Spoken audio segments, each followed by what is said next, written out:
Ink Ribbon. This isn't sponsored, but I wanted to tell you guys that the bulk of this information comes from the new book Itchy Tasty by Alex Aniel, or as he's known online, CVX Freak. In this book, he details a ton of behind-the-scenes stuff about Resident Evil's development as a franchise, most of it being straight from his own experience, since he actually knows most of the devs personally. Now, while this book is filled with gold, I don't want to give it all away, but I can't stay quiet about this particular topic. Today, I need to tell you what happened to Resident Evil Outbreak. If you tuned into my live stream and saw Outbreak, you probably fit into one of three categories. You miss Outbreak, you never knew about Outbreak, or you don't care about Outbreak.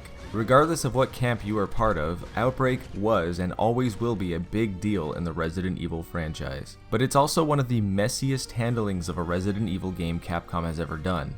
I always wondered why it was so neglected and assumed it was because of lack of sales, but after selling over 1.6 million units, I'd say it sold pretty decently. It even outsold Resident Evil 0 and Revelations initially. It also didn't get terrible reviews, averaging around a 6 or a 7 out of 10. The only real complaints were the long loading times and lack of voice chat, which wasn't something Capcom anticipated would be so necessary, and a lesson they learned. Outbreak was originally going to be online only, which is why its original name was Resident Evil Online. It also had a third game in the works, and possibly the most heartbreaking part of this book's detailings, it was supposed to be ported to the PSP.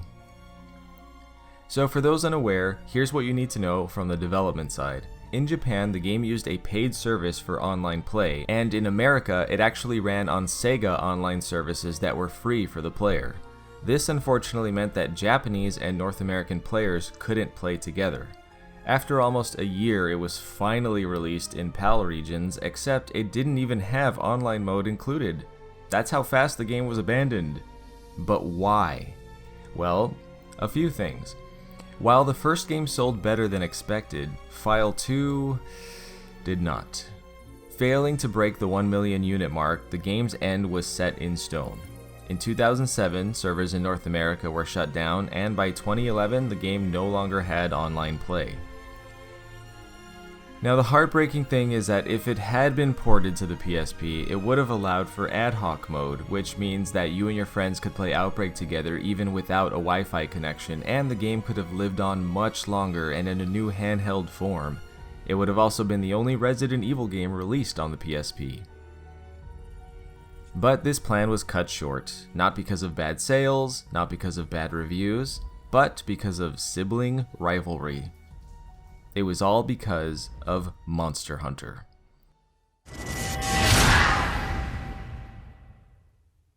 Around this time, Capcom was trying to incorporate multiplayer into their games, the whole reason Outbreak was made in the first place. The execs at Capcom said they would port one franchise to the PSP, and only one. It was either Resident Evil or Monster Hunter, and ultimately they went for Monster Hunter.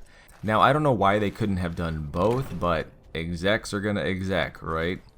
So I don't think I need to tell you what happened. Monster Hunter is one of the biggest Capcom franchises now and has done extremely well, especially in the multiplayer market. But you want to know something interesting for all you Resident Evil fans? Monster Hunter's total franchise sales is about 75 million units, but Resident Evil's is 117 million units and Capcom's #1 selling franchise. And just for fun, because I know you're wondering, Resident Evil and Monster Hunter are at the top, followed by Street Fighter at 46 million and Devil May Cry at 24 million. So at least the good news is Resident Evil isn't going to end up like Silent Hill. Sorry, Silent Hill fans. We still love you, and we're here if you ever need to talk.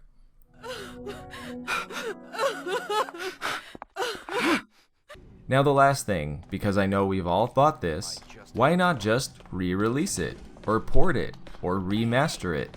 Well, if you want it offline only, that's doable, but if you want to play online, well, it's just not gonna happen. You see, online games were still figuring things out, and it wasn't until about 2009 that there was a universal online gameplay system like the ones that we use today. And while I don't know the details, basically that means that they'd have to literally reprogram a huge amount of the game, and Capcom doesn't want to acknowledge that Outbreak exists, let alone spend any more money on it.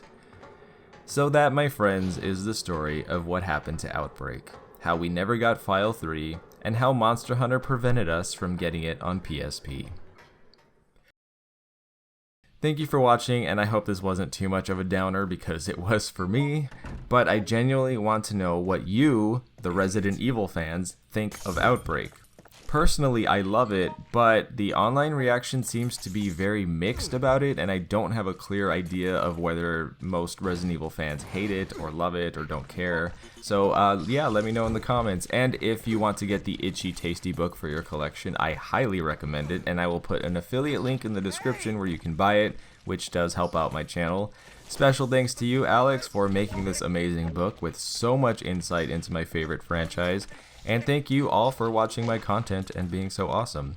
Until next time, I'm Kai Morgan, and as always, thanks for watching Ink Ribbon.